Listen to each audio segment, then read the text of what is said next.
अस्सलाम वालेकुम बच्चों, hope you are fine and doing well. I hope कि आप कंटिन्यू रिवाइज और प्रैक्टिस कर रहे होंगे। The more you revise and the more you practice it will give you better results in the future. एक शायर ने खूब कहा है ना कि कर ले कश्मकश ज़िंदगी में, देख ले क्या बात है, बाकी रही कामयाबी वो खुदा के हाथ है।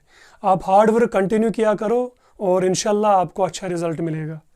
तो हम सोल्यूशन में पहुंचे थे, गैसेस इन लिक्विड सोल्यूशन में। तो हमने उसको इन डिटेल डिस्कस किया है। कुछ पॉइंट्स रह गए थे, उनको हम डिस्कस करेंगे और फिर कुछ न्यूमेरिकल्स भी बाद में करेंगे। तो आइए उन थोड़ा रिवाइज करेंगे, फिर कंटिन्यू करेंगे उस टॉपिक को। गैस इन लिक्विड सोल्यूशन में हमने बोला था कि when a gaseous solute dissolves in a liquid solvent, it is called gas in liquid solution. When a gaseous solute dissolves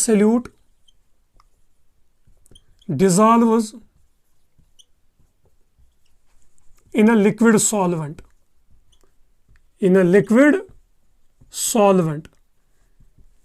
so when a gaseous solute dissolves in a liquid solvent, it is called gas in liquid solution.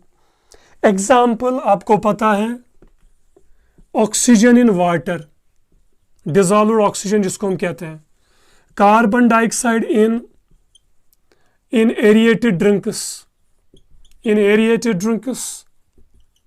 Like, या carbonated drinks भी आप कह सकते हो। You can say aerated के बदले आप लिखो कार्बोनेटेड ड्रिंक्स भी, carbonated drinks like Pepsi, like Dew, etc. तो हमने वहां पर एक टर्म डिफाइन की थी, सॉल्युबिलिटी कोफिशिएंट। अगर हमें किसी गैस की सॉल्युबिलिटी देखनी है, इन लिक्विड सॉल्वेंट, वहां पर हमने एक टर्म डिफाइन की थी एब्जॉर्प्शन कोफिशिएंट, और लास्ट में एब्जॉर्प्शन कोफिशिएंट इसके बराबर आया था V डिवाइड बाई Vp। ये जो V था, it is the volume of gas in ml, और ये जो V है, it is the volume of solvent, और ये किसके बराबर होता है, 1 ml के बराबर। And P is the pressure of the gas. ये हमने डिस्कस किया था ऑलरेडी। फिर हमने डिस्कस किया था कि alpha is actually absorption coefficient और solubility of a gas in a liquid. फिर उसके बाद हमने कहा था कि ये जो सॉल्युबिलिटी है अल्फा, इस पे कौन से फैक्टर्स इफेक्ट कर रहे हैं, यानी किन फैक्टर्स की वजह से solubility of a gas in liquid increase होगी और किन फैक्टर्स की वजह से डिक्रीज होगी। उसमें हमने 3 फैक्टर्स को इन डिटेल डिस्कस किया था। पहला फैक्टर हमने कहा था कि nature of gas and solvent. उसमें हमने क्या डिस्कस किया था, nature of gas and solvent में हमने डिस्कस किया था पहला पॉइंट, यानी which factor affects the solubility of a gas in a liquid. उसमें पहला पॉइंट आता है nature of gas and solvent, ये हमने डिस्कस किया था। ए पॉइंट हमने बोला था गैस के बारे में कि जो गैस इजीली लिक्विफाई होगा वो ज्यादा सॉल्युबल होगा in water. more liquefiable gas are highly soluble in water than less liquefiable gases. Example हमने बोला था कार्बन डाइऑक्साइड है, अमोनिया है, या कोई और गैस है। These gases are highly soluble in water. These gases are highly soluble in water. क्योंकि ये जो गैस है, कार्बन डाइऑक्साइड है, अमोनिया है, या कोई और गैस है, ये गैस है इजीली लिक्विफेबल, ये हाईली लिक्विफेबल गैसेस है, तो that is why these are highly soluble in water. और हमने बोला था O2 and H2, these are less liquefiable,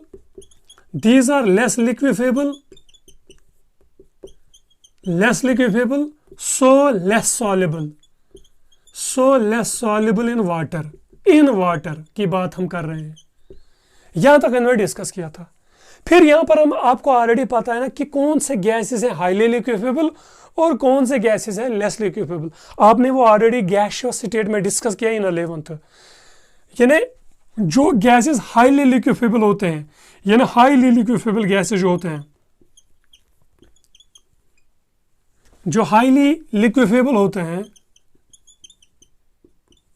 highly लिक्विफेबल gases के लिए Z होता है लेस देन 1 के बराबर।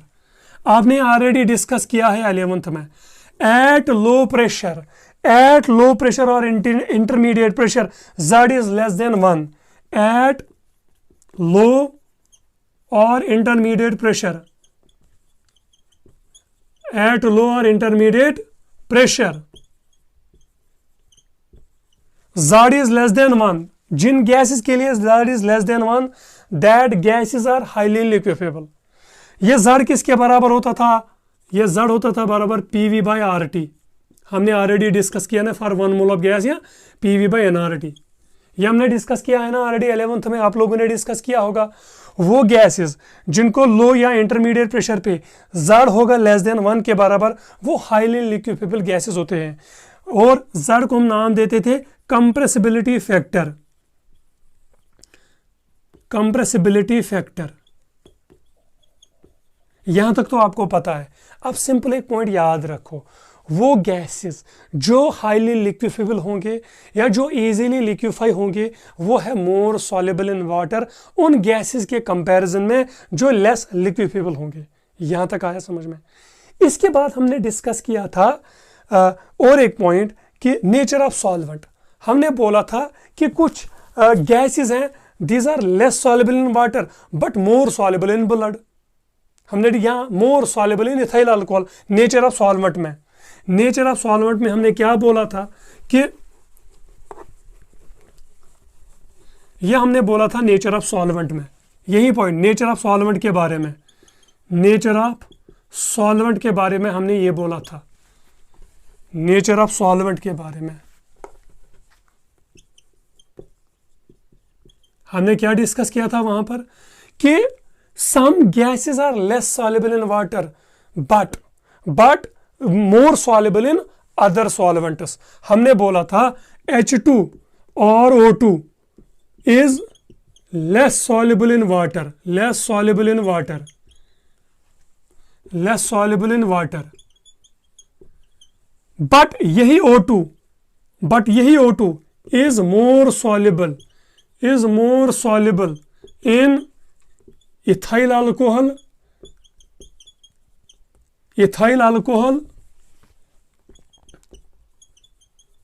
and blood। तो इसका मतलब है कि जब सॉल्वेंट चेंज होगा तो सॉल्युबिलिटी आल्सो चेंजेस। यहां पर वाटर था सॉल्वेंट और H2 और O2 की सॉल्युबिलिटी थी लेस, मगर जब सॉल्वेंट चेंज हुआ, अब सॉल्वेंट है इथाइल अल्कोहल या ब्लड, मगर O2 की सॉल्युबिलिटी ज्यादा है। तो in simple terminology we can say if solvent changes the solubility of a particular gas in the solvent is also changes. ये भी हमने डिस्कस किया था। उसके बाद हम टेम्परेचर पे आए थे,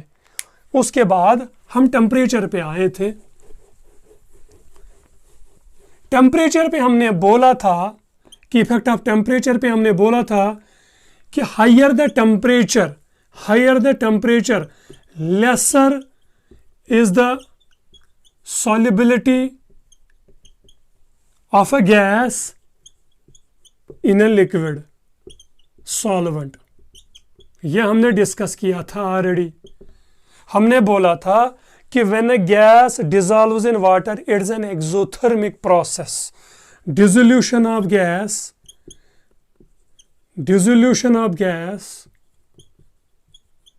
in water is exothermic process।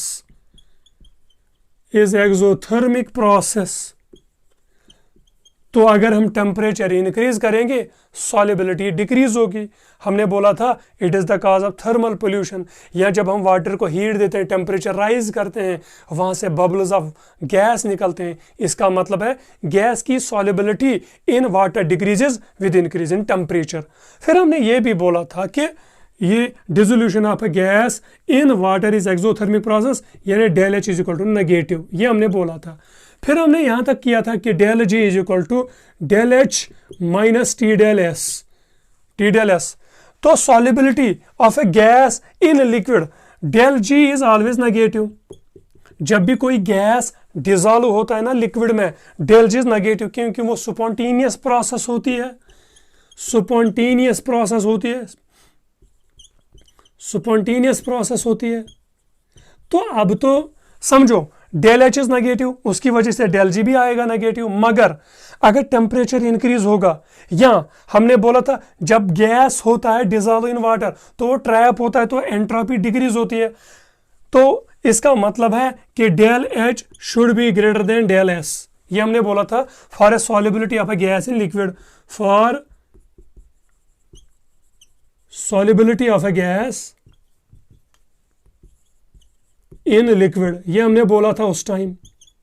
याद करो कि अगर किसी गैस को डिजॉल्व होना है वाटर में, उसके लिए डेल एच हमेशा ज्यादा होना चाहिए किससे, डेल एस से, एंट्रोपी से ज्यादा होना चाहिए। क्योंकि जब गैस जाता है ना लिक्विड में, अगर ये गैस है, ये वाटर है, इसमें बबल्स ऑफ गैस जाएंगे, ये है बबल्स ऑफ गैस, इनकी अभी तो फ्रीडम ज्यादा है, एंट्रोपी बाहर ज्यादा है, क्योंकि गैस को डिग्री ऑफ रैंडमाइजेशन ज्यादा होती है।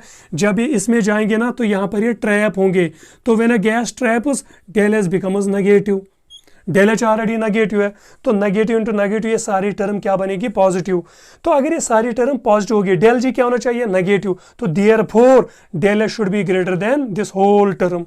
अगर टेम्परेचर भी इंक्रीज होगा तो ये सारी टर्म क्या बनेगी, ये सारी टर्म बनेगी पॉजिटिव। तो इससे क्या होगा, इससे डिक्रीज होगा solubility of a gas in a liquid. ये हमने डिस्कस किया था सारा। यहां तक आया समझ में, यहां तक आया समझ में। अब आगे चलते हैं, क्या करेंगे, देखो आगे हमने डिस्कस किया था effect of pressure. Effect of pressure हमने ऑलरेडी डिस्कस किया था। तीसरा पॉइंट हमने डिस्कस किया था effect of pressure. Effect of pressure में हमने डिस्कस किया था हेनरीज लॉ। हमने सिंगल गैस के लिए अप्लाई किया था, single gas dissolved in water, उसके लिए एक इक्वेशन निकली थी कि सॉल्युबिलिटी और एम यानी mass of a gas dissolved in unit volume is equal to KP. यह हमने किया था। और हमने क्या किया था, दूसरा, when 2 or more non-reacting gases dissolve in water, तो तब इक्वेशन निकली थी P इज इक्वल टू के एच काई जी गैस के बराबर, इसके बराबर निकला था।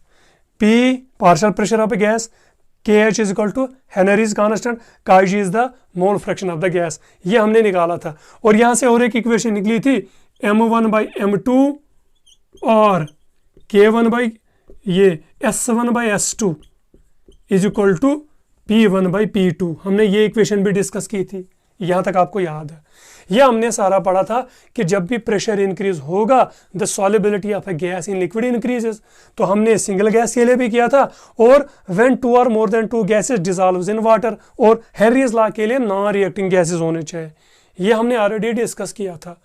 फिर हम आए थे कि under which conditions Henry's law becomes applicable, कौन सी कंडीशंस हैं जब हेनरी लॉ एप्लीकेबल होता है। तो उसके लिए हमने बोला था, यहां तक तो आपको ऑलरेडी पता है, हमने बोला था हेनरीज लॉ कब अप्लाई होगा, हेनरीज लॉ तब अप्लाई होगा when temperature must not be too low, temperature ज्यादा लो नहीं होना चाहिए, तब गैस ज्यादा सॉल्युबल होगा। बी हमने बोला था pressure must not be too high, ज्यादा हाई प्रेशर नहीं होना चाहिए, यह भी हमने बोला था। फिर हमने बोला था इसके बाद a gas must not react with the solvent. इस पे हमने एग्जांपल्स लिखी थी, CO2 gas plus water gives us carbonic acid H2CO3। तो यहाँ पर हेनरीज लॉ अप्लाई नहीं होता है। और हमने बोला था कि जब ऑक्सीजन ब्लड में डिजॉल्व होता है, वो हाईली सॉल्युबल होता है, तो वहां पर भी हेनरीज लॉ अप्लाई नहीं होता। ये हमने ऑलरेडी डिस्कस किया है डिटेल में।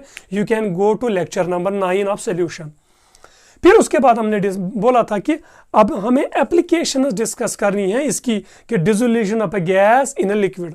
तो आते हैं आज के लेक्चर पे dissolution of a gas in a liquid, उस एप्लीकेशंस पे।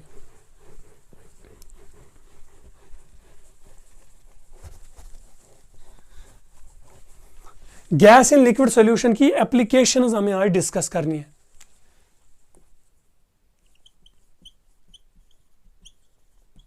एप्लीकेशंस, पहली एप्लीकेशन क्या है?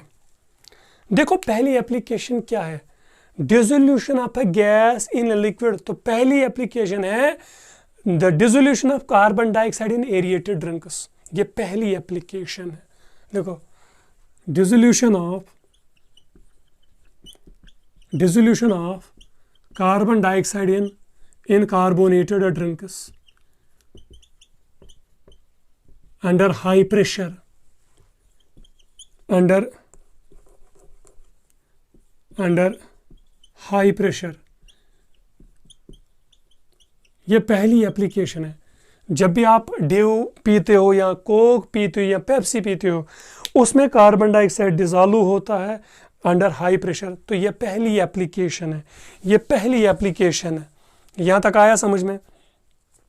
यहाँ तक आया समझ में? अच्छा, और एक चीज़ जो एप्लीकेशन है, जब हम हायर ऑल्टीट्यूड्स पे जाते हैं, तो density of oxygen decreases. You know that from 11th class. तो एट हायर ऑल्टीट्यूड्स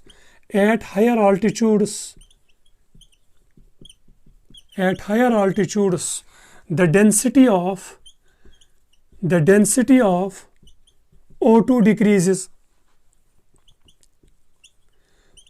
तो जब ऑक्सीजन की डेंसिटी डिक्रीज होगी तो ब्लड में ऑक्सीजन की कंसंट्रेशन क्या होगी? कम होगी। सो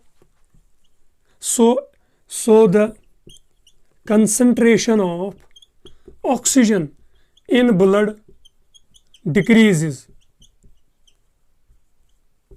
इससे एक प्रॉब्लम होती है, that's called anoxia. This results a problem called anoxia. ये याद रखो, जब भी हम हायर ऑल्टीट्यूड्स पे जाते हैं, ऑक्सीजन की डेंसिटी कम होती जा रही है। आपने ऑलरेडी बॉयल्स लॉ में पढ़ा होगा कि जितना हम ऊपर जाते हैं तो डेंसिटी ऑफ ऑक्सीजन डिक्रीज होगी, तो हमारे ब्लड में ऑक्सीजन की कंसंट्रेशन कम होगी। उससे एक प्रॉब्लम होती है, दैट इज कॉल्ड एनॉक्सिया। क्या क्या होता है एनॉक्सिया में? That is tired feeling, headache, and most specially unable to think. A person is unable to think. यही प्रॉब्लम होती है। वोमिटिंग की फीलिंग होती है। That whole problem is called anoxia. ये तो ऑलरेडी दूसरी एप्लीकेशन है। तीसरी एप्लीकेशन क्या है? तीसरी एप्लीकेशन है जो स्कूबा डाइवर्स होते हैं, यानी जो समंदर में डाइविंग करते हैं, जब वो नीचे जाते हैं, तो नीचे जब जाते हैं ना, उनको गैस सिलेंडर साथ होते हैं। तो जब वो नीचे जाएंगे तो प्रेशर इंक्रीज होगा ना, किसका? वाटर का प्रेशर इंक्रीज होगा ना उन पे। तो जब भी प्रेशर इंक्रीज होता है तो solubility of gas in liquid increases. तो जो गैस होता है ना सिलेंडर्स का, उसकी सॉल्युबिलिटी किस में ज्यादा हो जाएगी? ब्लड में हो जाएगी। अच्छा, जब वो वापस आ जाएगी ना सरफेस पे, तो प्रेशर क्या होगा? कम होगा। तो वो गैस है ब्लड से क्या निकलेगा? बाहर। यही होगा ना। तो लिखो ये भी एप्लीकेशन लिखो। When scuba divers go deep inside water, the solubility of gases in the blood increases. In the blood increases. यानी जितना जितना वो नीचे जाएंगे उतनी solubility of gas in blood increases. अब जब वो सरफेस पे वापस आएंगे, प्रेशर हुआ ना कम, तो जो ऑलरेडी सॉल्युबल गैस हुआ है वो क्या आएगा, वो बाहर निकलेगा. when they come to the surface, the gases come out. The soluble the dissolved gases comes out.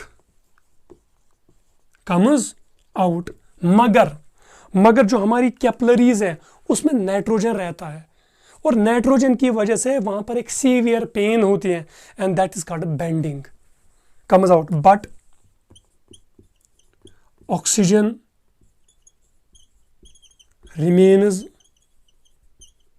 in the capillaries,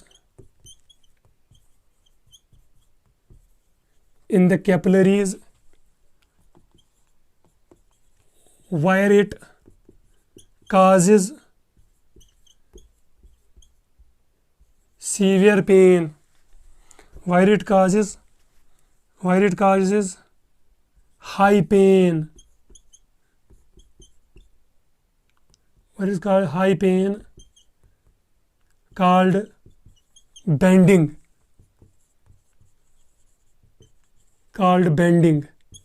यहां तक आया समझ में. यानी जब स्कूबा डाइवर्स नीचे जाते हैं ना पानी में, तो ऊपर वाटर का प्रेशर क्या होगा, इंक्रीज, तो solubility of gas in blood increases. जब वो वापस आते हैं सरफेस पे तो प्रेशर हुआ ना रिलीज, तो गैसेस क्या निकलते हैं बाहर. मगर ऑक्सीजन, ये नाइट्रोजन कहाँ पर रहता है, कैपिलरीज में, वहाँ पर थोड़ी थोड़ी स्पेसेस बनती है इन ब्लड के दरमियान, तो वहाँ पर क्या होती है, एक सीवियर पेन होती है, एक खतरनाक पेन होती है, and that is called bending. यहाँ तक आया समझ में. अब इस बेंडिंग से बचने के लिए पहले यहाँ तक स्क्रीनशॉट उठाओ.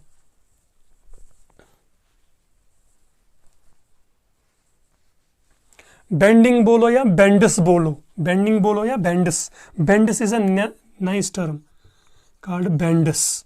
चलो उठाओ स्क्रीनशॉट.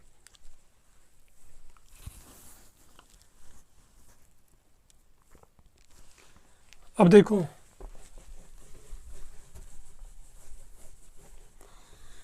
समझो पॉइंट को. जब स्कूबा डाइवर्स नीचे जाते हैं पानी में, पानी तो ऊपर है ना बहुत सारा, उसका प्रेशर क्या होगा, इंक्रीज. जब प्रेशर इंक्रीज हो तो solubility of gas in blood increases. अब जब वो वापस आते हैं ना सरफेस पे, तो वाटर का प्रेशर अब कम हुआ ना. जब वो ऊपर आए बोट पे, तो ये जो प्रेशर रिलीज हुआ, तो गैसेस भी रिलीज होंगे ना. मगर नाइट्रोजन कैपिलरीज में रहता है, तो वहां पर एक सीवियर हाई पेन होती है, दैट इज कॉल्ड बेंडस. अब ये बेंडस प्रॉब्लम को अवॉइड करने के लिए वो जो गैस सिलेंडर्स होते हैं ना, उसमें हीलियम का मिक्सचर बनाया जाता है. समझ आया. उससे ये बेंडस प्रॉब्लम अब नहीं होती है, अगर होती है कम होती है. So to avoid बेंडस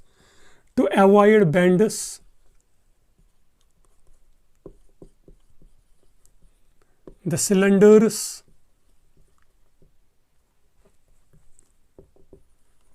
are filled with a mixture of gases containing helium. That is, helium कितना होगा, 11.7%. नाइट्रोजन होता है 56.2%, और ऑक्सीजन होता है 32.1%. तो बेंडस प्रॉब्लम को अवॉइड करने के लिए अब हीलियम का मिक्सचर उन सिलेंडर्स में भरा जाता है, और उस मिक्सचर में ये गैसेस होते हैं. सो दिस इज इंपॉर्टेंट थिंग. ये ऑब्जेक्टिव भी आ सकता है, तो इसको नोट करके रखो. यहां तक आया समझ में. इसका स्क्रीनशॉट उठाओ.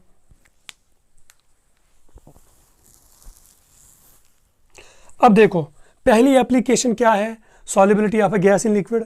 यानी गैस इन लिक्विड सोल्यूशन की पहली क्या है एप्लीकेशन, ये जो कार्बन डाइऑक्साइड होता है कार्बोनेटेड ड्रिंक्स में, क्या ऑक्सीजन होता है वाटर में फॉर एक्वेटिक लाइफ। दूसरी क्या एप्लीकेशन है, हमारे ब्लड में जो ऑक्सीजन होता है वो डिजॉल्व होता है, हाईली सॉल्युबल होता है, मगर जब हम ऊपर जाते हैं, जब हम हायर ऑल्टीट्यूड्स पे जाते हैं तो डेंसिटी ऑफ ऑक्सीजन क्या होती है, डिक्रीज। तो जितनी डिक्रीज होगी ना डेंसिटी ऑफ ऑक्सीजन की, उतना कंसंट्रेशन ऑफ ऑक्सीजन हमारे ब्लड में क्या होगा, कम। उससे एक प्रॉब्लम होती है, that is called anoxia. Dizziness आती है, टायर्डनेस आती है, हेडेक होता है, अनेबल इन थिंकिंग होती है, दैट इज कॉल्ड एनॉक्सिया। और एक एप्लीकेशन है, जब स्कूबा डाइवर जाते हैं ना पानी के अंदर, तो पानी का प्रेशर ऊपर इंक्रीज होता है, उसकी वजह से solubility of gases in our blood increases. मगर जब वो वापस आते हैं ना सरफेस पे, तो प्रेशर रिलीज हुआ तो गैसेस भी रिलीज बाहर जाते हैं, मगर नाइट्रोजन रहता है कैपिलरीज में, वहाँ पर खतरनाक पेन होती है, दैट इज कॉल्ड बेंडस। समझ आया। उस बेंडस को अवॉइड करने के लिए आज जो सिलेंडर्स इस्तेमाल करते हैं ना, उसमें हीलियम का मिक्सचर भरा जाता है, तो उसमें ये मिक्सचर होता है। यहाँ तक आया समझ में। स्क्रीनशॉट उठाओ, अब हम न्यूमेरिकल्स करेंगे।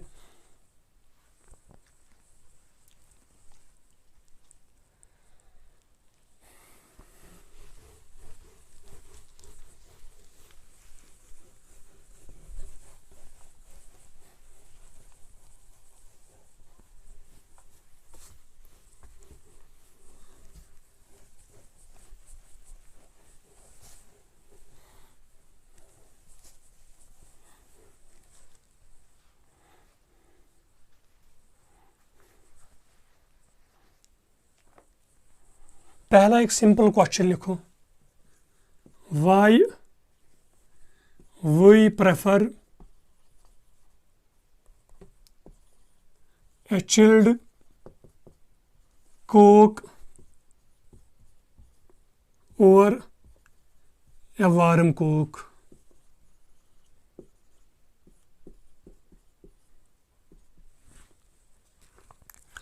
पहला option, high temperature so solubility of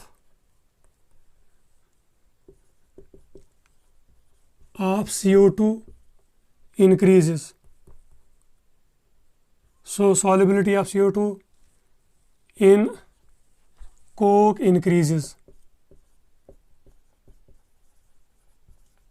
दूसरा option, low temperature so solubility of CO2 in coke increases। C option, high temperature so solubility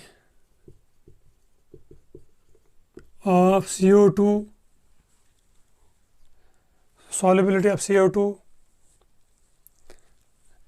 in coke remains unaffected। D part none। बोलो कौन सा option आएगा, करो जल्दी।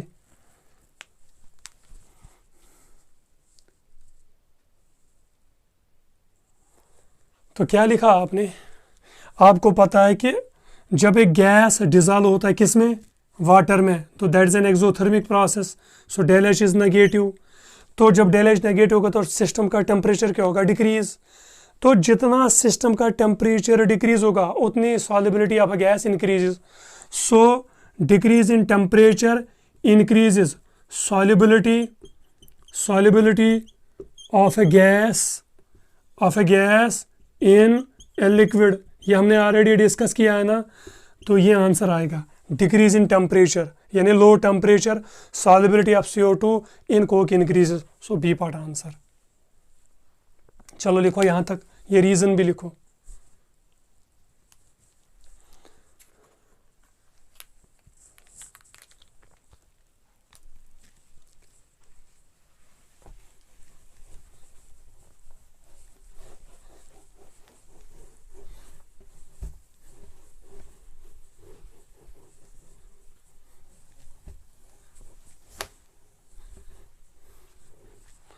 Different gases के लिए different Henrys constant होता है। और एक पॉइंट ये याद रखो, ये याद रखो, increase in temperature, increase in temperature increases Henry's constant, so chi gas decreases, यानी solubility of a gas in liquid decreases।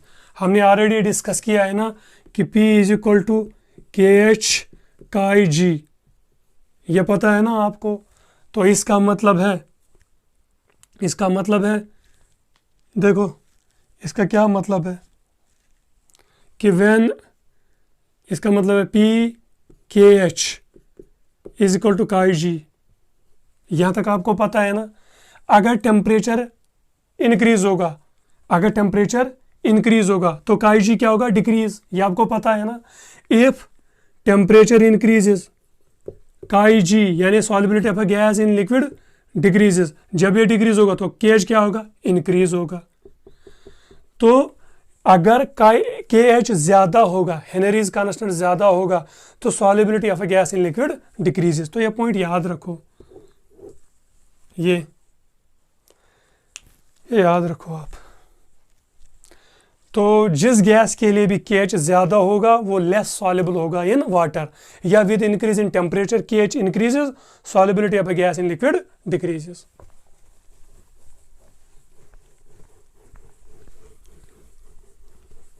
लिखो question,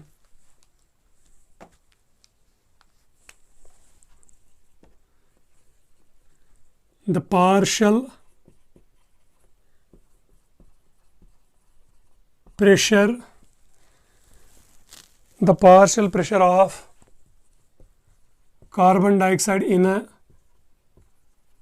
soft drink is in a soft drink is 4 atmosphere, is 4 atmosphere, is 4 atmosphere with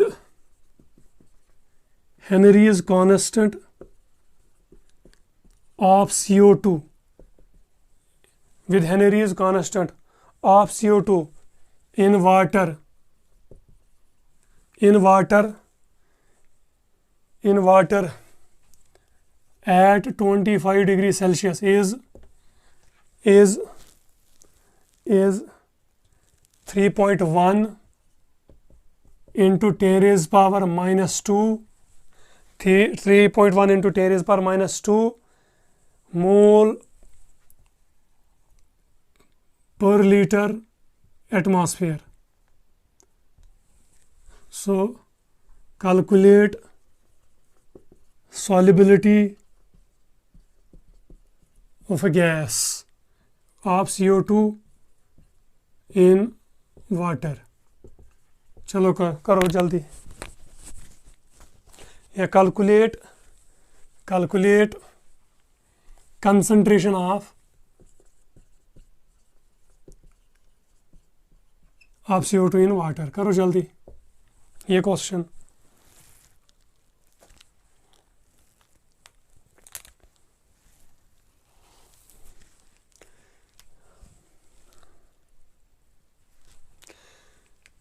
देखो partial pressure भी दिया हुआ है और Henrys constant भी दिया हुआ है, तो आपको खाली कंसंट्रेशन यानी सॉल्युबिलिटी निकालनी है। आपको पता है ना सॉल्यूशन, सॉल्युबिलिटी और m is equal to k into P, partial pressure, this is Henry's constant.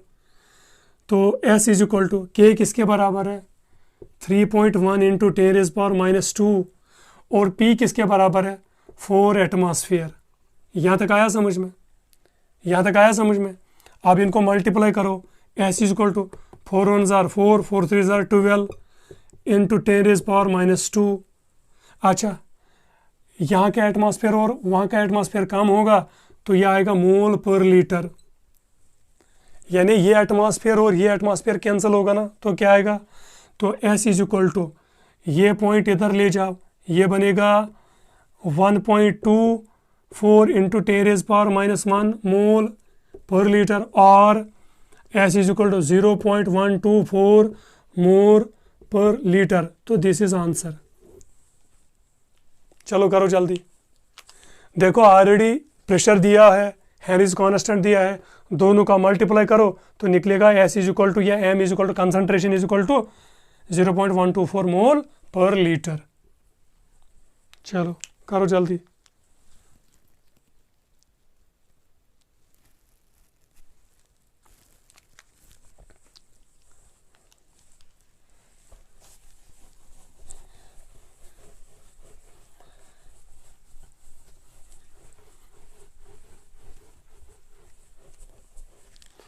और एक क्वेश्चन लिखो।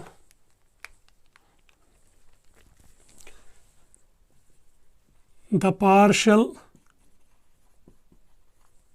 pressure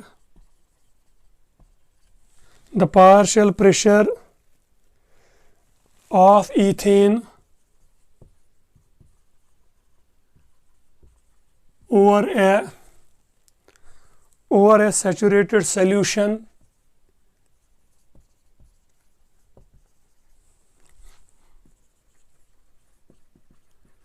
a saturated solution containing 6.56 into 10 raised power minus 2 gram of ethane at 1 bar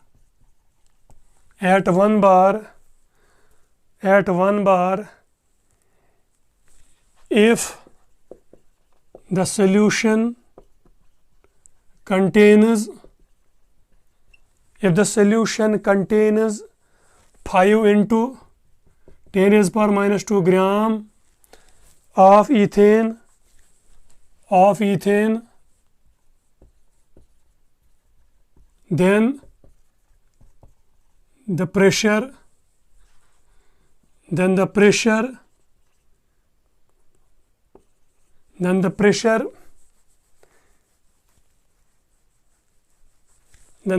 या partial then the partial pressure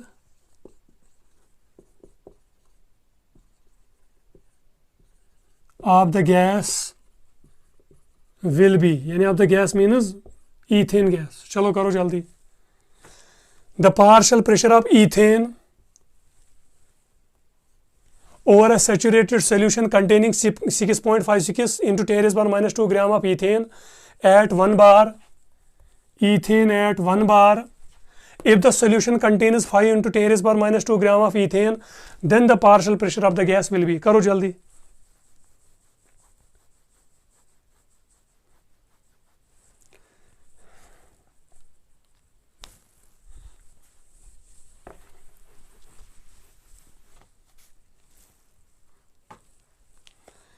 देखो आपने already discuss किया ना S1/S2 और M1/M2 is equal to P1/P2, solubility at partial pressure 1 and solubility at partial pressure 2।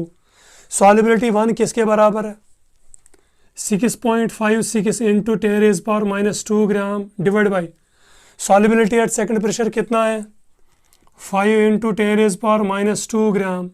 यहाँ तक आया समझ? इज इक्वल टू P1 किसके बराबर है? 1 बार। तो निकालना क्या है आपको? P2। तो यहाँ से करो, ये और ये कैंसिल, ये और ये कैंसिल। अच्छा ये किसके बराबर आएगा? तो यह आएगा बराबर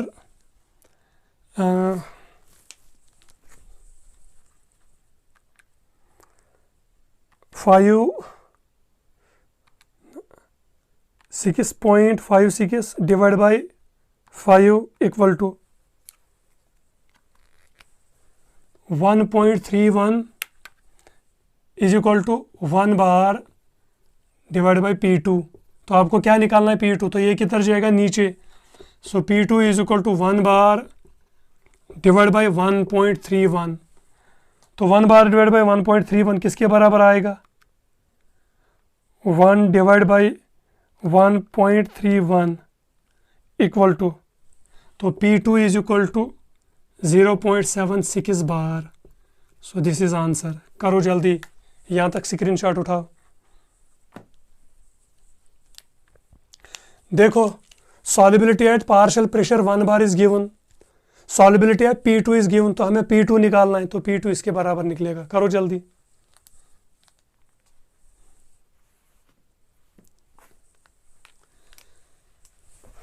अब एनसीईआरटी के क्वेश्चंस करेंगे।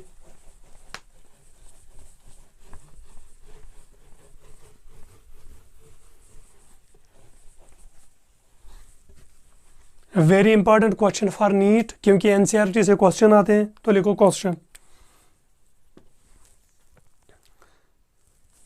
H2S is a toxic gas, hydrogen sulfide is a toxic gas,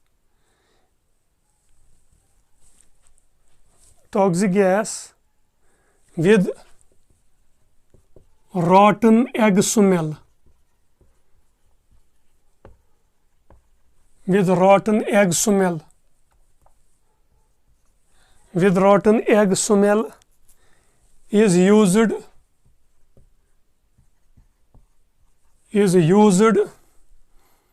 for the qualitative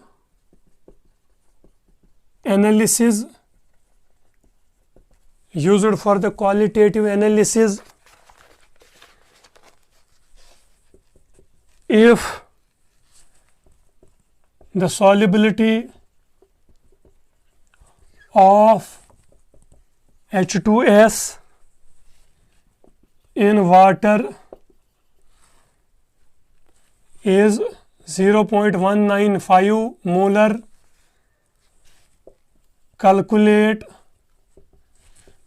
the Henry's constant। अब लिखो सीधे, calculate the KH। करो जल्दी।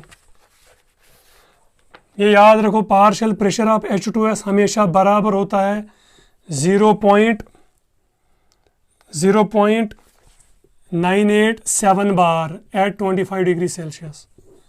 करो जल्दी ये क्वेश्चन।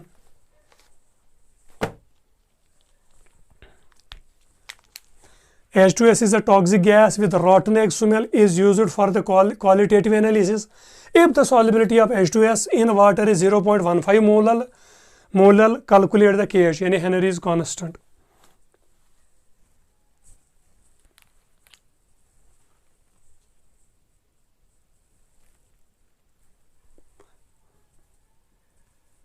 करो जल्दी।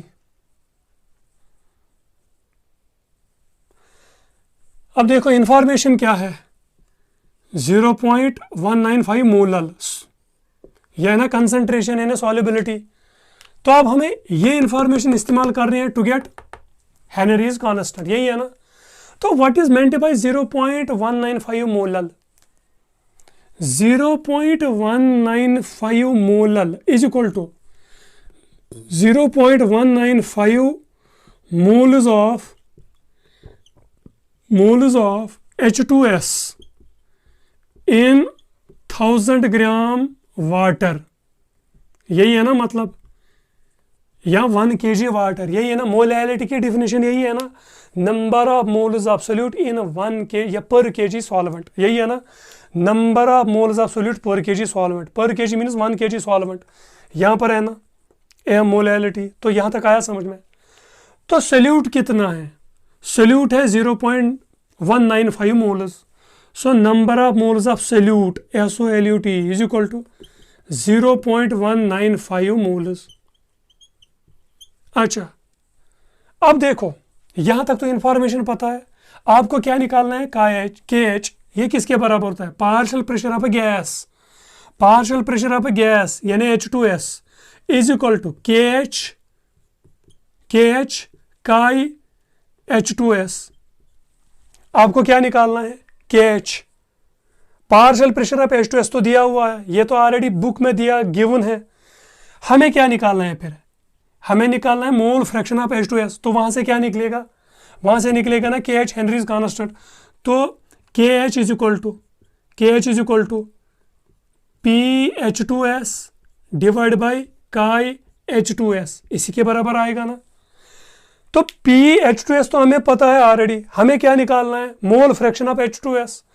मगर मोल्स ऑफ H2S तो हमें पता है ना, मोल्स ऑफ सोल्यूट बोलो या मोल्स ऑफ H2S बोलो, ये तो हमें ऑलरेडी पता है। हमें क्या निकालना है अब, मोल्स ऑफ वाटर, तभी निकलेगी ना मोल फ्रैक्शन। तो देखो मोल्स ऑफ वाटर कैसे निकलेंगे। वाटर कितना है हमारे पास 1000 ग्राम, तो number of moles of water किसके बराबर निकलेंगे, given mass of water minus 1000 gram divide by molar mass of water कितना है 18 ग्राम। तो यहाँ से आएगा number of moles of water is equal to 55.5 moles. यहाँ तक आया समझ में।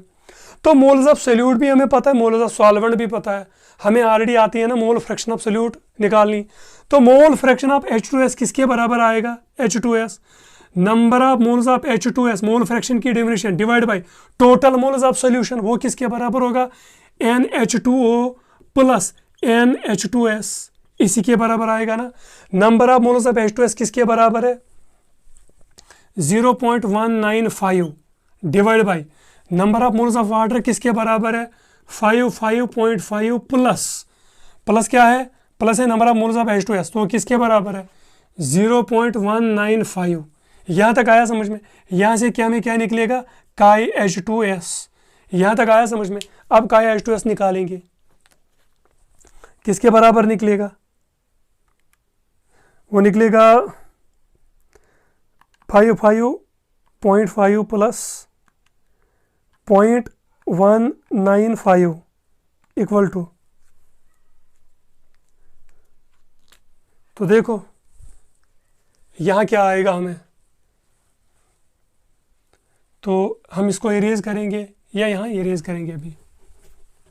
ये इसके बराबर आएगा काई H2S इज इक्वल टू 0.195, इन दो को ऐड करो वो आएगा बराबर 55.695, इसी के बराबर आएगा ना। तो इसको इससे डिवाइड करो 0.195 डिवाइड बाई 55.695 इक्वल टू वाया बराबर काई H2S इज इक्वल टू 0.0035। ये मोल फ्रैक्शन आई। यहाँ तक आया समझ में। तो हमें मोल फ्रैक्शन निकली ना, यहाँ तक आया समझ में। आपको क्या निकालना है, आपको निकालना है हेनरीज कांस्टेंट। तो आपको पता है ना हेनरीज कांस्टेंट किसके बराबर है, partial pressure of H2S divide by काई H2S, ये पता है ना। पार्शियल प्रेशर ऑफ H2S किसके बराबर है 0.987 बार और काई H2S किसके बराबर है 0.0035।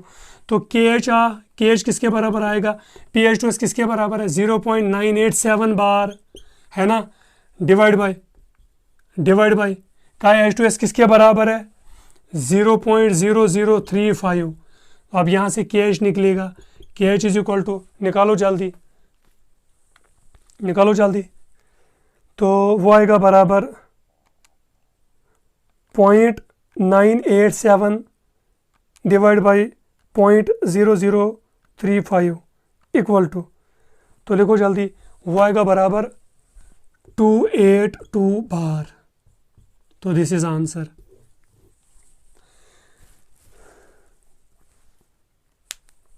देखो क्या करना है, सॉल्यूशन कितनी है 0.195 मोलर, निकालना क्या हमें हेनरीज कांस्टेंट। तो पार्शियल प्रेशर ऑफ H2S किसके बराबर है 0.987 बार, ये ऑलरेडी एनसीईआरटी में दिया हुआ है। अच्छा 0.195 मोलर का मतलब क्या है, it means 0.195 moles of H2S is dissolved in 1000 gram of water. यहाँ तक आया समझ में। अब number of moles of H2S हमें पता चला ये है, अब किस में 100 ग्राम ऑफ वाटर में, तो number of moles of water के यहाँ से कितना निकलेगा 55.5। आया समझ में। अब यहाँ ये है ना बराबर 1000 grams of water, mean number of moles of water किसके बराबर निकला 1000 ग्राम डिवाइड बाई 18, वो आएगा 55.5 मोल्स। तो number of moles of H2S भी पता है, number of moles of water भी पता है, यहाँ से निकलेगा ना काई H2S, वो किसके बराबर निकला 0.035। तो KH is equal to partial pressure of H2S divide by chi H2S, तो ये ऑलरेडी क्या है वो निकला किसके बराबर 282 बार। तो यहाँ तक स्क्रीनशॉट उठाओ। तो यहाँ तक आया समझ में। अब एनसीईआरटी का क्वेश्चन है क्वेश्चन नंबर 2.7। ये क्वेश्चन आप खुद करना, try it and practice it, it is very easy question. तो आज का लेक्चर यहीं तक। Now bye and take care.